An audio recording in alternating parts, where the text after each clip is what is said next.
முருகா, நாளைக்கு எக்ஸாம் என்ன பண்ணலாம்? சரி படிப்போம். 6:30க்கு எதை படிக்கணும், 7:30க்கு இதை படிக்கணும், 9:30க்கு எதை படிக்கணும். சரி படிப்போம். படிக்கட்டும். இரவு 7:05.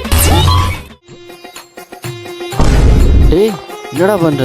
இப்படி இருந்து படித்தா தான் நான் மண்டேல சாப்பிட்டு போய் படிடா. டே வாடா. டே இரவு நாளைக்கு 8:45. நான் புறவு வந்து சாப்பிட்றேன்டா. இரவு 11:55. நள்ளிரவு 12:40. கரண்டு போச்சு. கரண்டு போனா என்ன, ஃபோன் லைட் அடிச்சு படிப்பேன்டா. காலை 7:05. இருங்பாய்.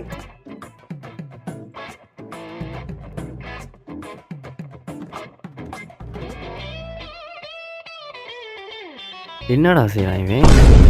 அட நாசமா போனவனே, இந்த பிட் எழுதுறதுக்காடா விடிய படிச்ச.